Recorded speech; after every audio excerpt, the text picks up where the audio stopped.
I'll be upgrading to the Lenovo ThinkPad X1 Yoga 4th generation 2-in-1 for school this upcoming semester. The good thing is, it and its identical immediate successor, the 5th generation Yoga, have a few easy repair and upgrade options that are accessible to anyone with a screwdriver and requisite parts. The internal storage and battery, which are probably the most commonly replaced parts, are super easy to replace, and so is any aging thermal compound for the CPU cooler. I'll go over the replacement process in detail for those parts, and I'll briefly cover other repair options. For most of the repairs I'll describe in detail, all you'll need is a Phillips head screwdriver. However, I wasn't able to remove the heatsink with my Phillips head screwdriver and had to use a smaller screwdriver and pliers for it. Before you begin, be sure to unplug everything from the laptop and remove the pin.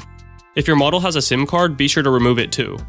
And make sure to disable the internal battery in the BIOS under the config, then power menus. You'll have to plug the laptop in to turn it on again. Don't forget to also reference the hardware maintenance manual, which I'll link in the description. Once you're done, you'll be ready to make repairs and upgrades. To start, you'll have to remove the bottom cover. This is very easy. Just loosen the 5 screws holding the panel in place. Since they're captive, they'll push the cover upward a bit when unscrewed, and you'll be able to lift the cover off once all the screws are undone.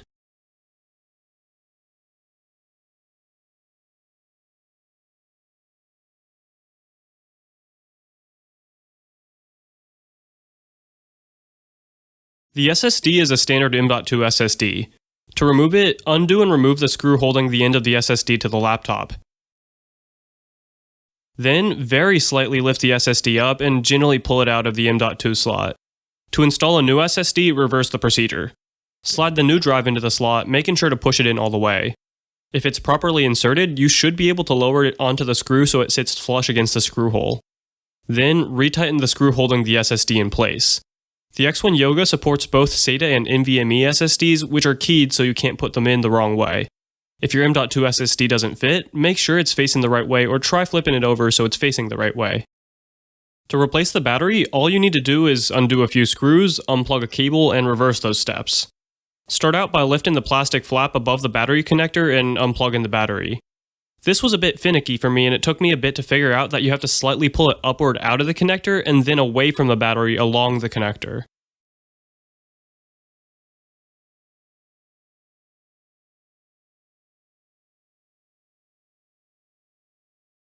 Then, undo the 6 screws holding the battery in place and lift the battery out. This order is the one recommended in the hardware maintenance manual, but I did it in reverse and was fine.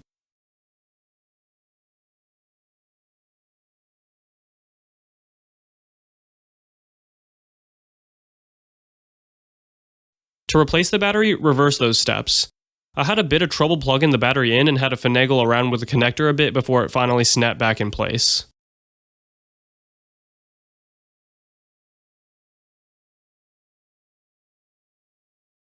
Finally, I'll show you how to replace the CPU heatsink fan assembly in thermal paste.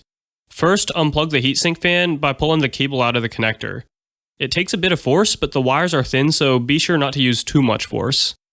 Then, undo the screws holding the heatsink onto the CPU. They're numbered, so follow the order when undoing the screws. Also, the screws have small slots that my screwdriver didn't fit into, so I had to use a small flathead screwdriver to undo them. I also had to use pliers to get a bit more torque since the screws were pretty tightly threaded.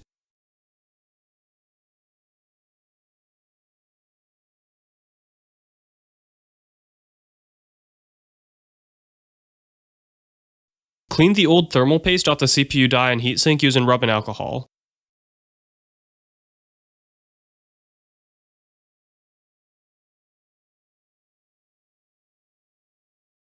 Then apply a small amount of the new thermal paste to only the CPU die and not the smaller PCH die next to it. Generally, the thermal paste should be a small dot a bit less than a screwdriver head in diameter, although the exact amount doesn't matter as much. If you have too much thermal paste, wipe it off using rubbing alcohol. Finally, reinstall the heatsink. Position it with the screws over the holes and retighten each of the screws in the order you removed them. The heatsink will spread the thermal paste out to cover the whole CPU die. Then, don't forget to plug the fan back in. I had to reopen the laptop to do this because I forgot to do it the first time around. Before I end, I'll talk about a few more upgrades that you can consider doing.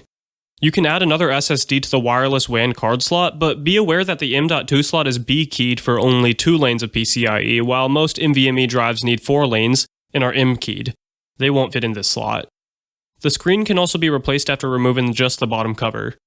Detailed instructions can be found in the hardware maintenance manual. At the end, make sure to replace the bottom cover by sliding the tabs at the bottom of the cover back into the laptop, lowering the cover back on, and retightening the screws. If you want, you can test to see if everything is working first before you retighten the screws. Just plug the laptop in to reactivate the battery. That's how you can repair and upgrade the X1 Yoga 4th and 5th generation laptops. I hope you found this helpful, and if you have any other questions, please feel free to leave them in the comments section. I'll be busy with school, but I'll try to get back to you whenever I can. I'll also post links to the hardware maintenance manual as well as some pictures from my archive in the description. Thanks so much for watching, and happy upgrading!